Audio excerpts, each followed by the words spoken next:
Hey, let's talk about books.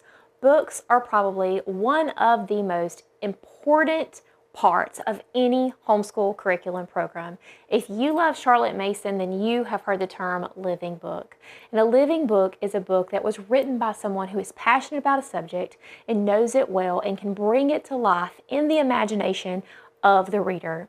Living books help us feel like we were there, that we experienced that too, and so we were able to learn the lessons or the information that was presented in the book without any type of effort whatsoever. That is a living, breathing book. And at the Gentle and Classical Press, we love living books. Charlotte Mason was not a huge proponent of picture books, so this is probably one of the areas that we diverge from her philosophy a lot. And we are passionate about picture books. Now, I like to think it's because Charlotte Mason didn't have a lot of picture books to pick from. Throughout the 20th century, there have been thousands and thousands of high quality, beautiful, engaging, living picture books written and illustrated for children. And as an adult who still learns from and enjoys picture books, I can't imagine a part of our educational experience not including them. So let's just talk about the books that we select. First of all, I've described a living book to you, so you know the basis for the books that we pick. Is it engaging? Is it beautiful? Does it point to God in some way, either directly or indirectly? Does it help me to understand someone's perspective better? Do I feel like I went on the adventure, or I learned the lesson, or I learned the information alongside the character? And if I can say yes to all of those things, then I can say yes to that book. Now, one question we often get about our books is, where do I get these books? There are so many books, and it is true that in a Charlotte Mason education, you're not going to have just one or two books or one textbook that you read the entire year. We do make a concerted effort to choose books that are in publication. We never intentionally choose a book for a Gentle Classical program that is a core book that would be out of publication, unless it is in open domain and you can read it online. And frequently, those books can also be purchased on Amazon. If it's an older book and it's free for everyone, we would love to include it, and we often do. However, we like to also take in consideration which books are very commonly seen at libraries or thrift stores. So we research every aspect of a book. How available is it? Can it still be purchased new? Is it frequently available used? And is it at most people's local libraries, or could they put in a library request in order to get it? And if we can say yes to those things, then it's a book we want to select also. But we also want you to keep in mind, with the exception of one program, every book we select can be substituted or even skipped, because let's be honest, you might not have time to read one or two or three books every single week. There may be weeks in your homeschool that you just don't have time to get to it.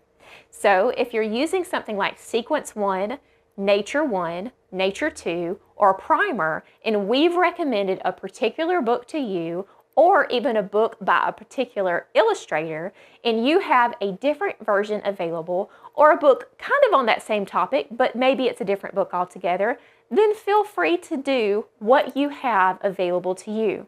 And don't forget, there are a lot of read-alouds available on YouTube. We don't really provide any because it actually breaks copyright for the author, but we know that that happens and that they're online, and so if they're there, use them, and we hope that they can still sell plenty of books anyway. So let's look at a couple different things. For example, if you're using Primer, you're going to see that we recommend the Gustafson books. We just love the illustrations, and fairy tales can be retold in a lot of different ways, and it's important that the retelling of the fairy tale is not too harsh and that it's still wholesome for most children, though some young children or sensitive children do struggle with fairy tales, so that is up to your parental discretion. But we find the illustrations in the Gustafson books are very, very beautiful, and they're very, very, very gentle. They're not harsh. He does not illustrate any disturbing scenes, and some of the disturbing scenes from stories like Hansel and Gretel, and so are very minimized so that they're not overwhelming or scary for most children. So that's why we've chosen these. But if you want to go online and read a free version of Beauty and the Beast, by all means, please do that. You do not have to use this particular version.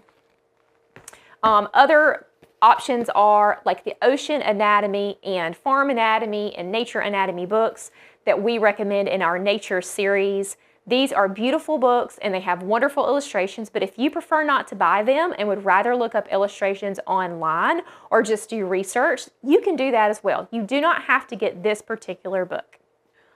Another type of substitution you may find is that we recommend in Sequence 1 George Washington by the Dallaire family. You may not like their books, you may not have one available, you may not want to purchase them, but maybe you have found a YouTube video that gives a narration or a short illustrated version of the biography of George Washington, or you have a different picture book by a different illustrator altogether. Please feel free to use that one. We recommend this one because this fits our check boxes that we listed earlier, but you don't have to use what we recommend. It is perfectly fine to make substitutions.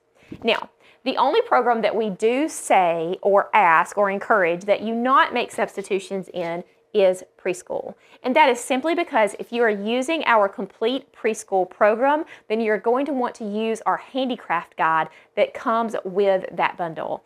And in preschool, we make handicrafts that are directly correlated to the experiences and the storylines that are included in the preschool books. So it would be a little disconnected for your family if you didn't read the book but then tried to create the handicrafts or the activities from the guide. But aside from preschool, all the other programs that we have, the books have been vetted, they have been researched, they have been read, they should be widely available. You should be able to get them on a tight budget or get them from your library, and they're all beautiful and wholesome and good books. But you don't have to take our word for it, and if you have books that you prefer to use that will still follow the sequence of our programs and you want to make those substitutions, you're more than welcome to do that. And you're also more than welcome to veer off and go in your own direction if you want to.